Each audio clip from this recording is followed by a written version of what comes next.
Morning everyone. आज आपण बघणार आहे necessity in law of tort.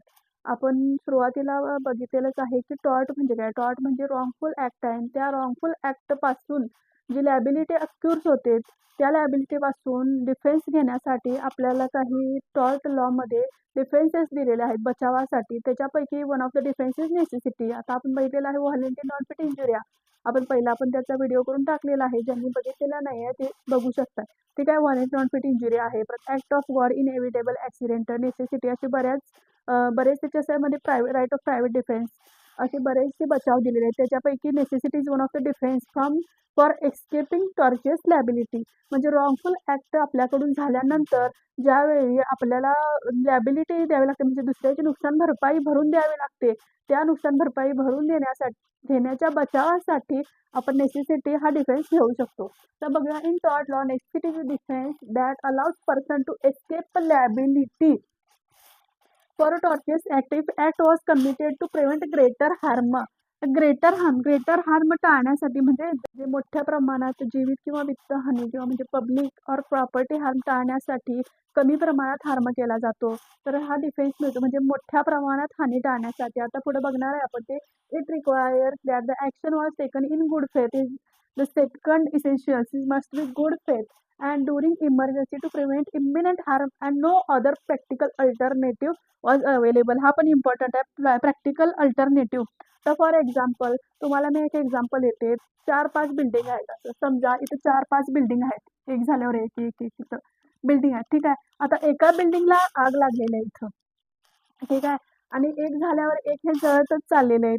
तर हे सगळे बिल्डिंगचं वित्तहानी टाळण्यासाठी मध्येतली एखादी बिल्डिंग पाडली समजा. ठीक आहे. तर हे होईल नेसेसिटी.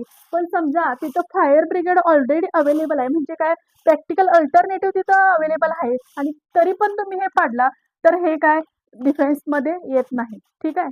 दुसरी गोष्ट म्हणजे हे गुड फेथमध्ये असलं पाहिजे, म्हणजे चांगल्या इंटेन्शनने किंवा चांगल्या विचारांनी दुसऱ्यांचं रॉंगफुल लॉस होऊ नये या विचाराने केलेलं असलं पाहिजे. म्हणजे आता समजा साईडची एखादी बिल्डिंग आहे, तुम्ही बघायला लागला की त्या बिल्डिंगवरचा माणूस is trying to committing suicide, आणि तुम्ही त्याला प्रिव्हेंट करण्यासाठी त्याच्या बिल्डिंगमध्ये ट्रेसपास करून त्याला प्रिव्हेंट करण्याचा प्रयत्न केला, तर इथं तुम्ही गुड फेथमध्ये केलेलं आहे ते. मग इथं trespass itself is a wrongful act और criminal offense, but still you don't have any liability because you did this act in good faith. ठीक आहे. त्याला किर्क वर्सेस ग्रिगोरीची 1876 ची केस दिलेली आहे. मी वाचून दाखवते ती case. In this case a person dies and his sister in law takes off the jewellery and places it in another room. Thinking of it as a safer place, the person executed sued her for trespass.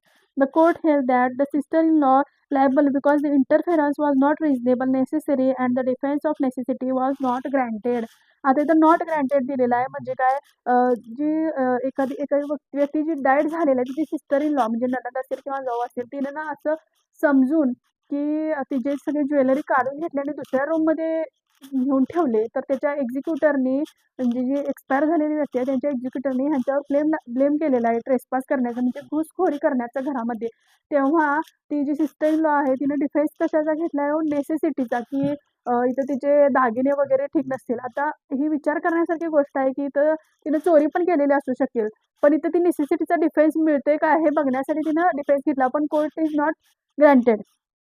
Court was necessity was not granted, की इथं interference was not reasonably necessary नव्हतं तिथं interference करणं, कारण दुसरी पण जी त्याच्या जवळची जे लोक आहेत ते पण तिथं काढून घेऊ शकले असते त्यांच्याकडून, पण तरी पण तिनं काढून घेऊन दुसऱ्या रूममध्ये नेलं, पण इथं नेसेसिटी नाही. म्हणजे इथं एक तर गुड फेथमध्ये असलं पाहिजे, अल्टरनेटिव्ह प्रॅक्टिकल तिथं नसलं पाहिजे, तेव्हा तुम्ही नेसेसिटीचा डिफेन्स घेऊ शकता. आणि दुसरं एस्केप लायबिलिटी आणि ग्रेटर हार्म टाळण्यासाठी, म्हणजे मोठ्या प्रमाणातली हानी टाळण्यासाठी तुम्ही छोट्या प्रमाणात हार्म केल्यानंतर नेसेसिटीचा डिफेन्स घेऊ शकता.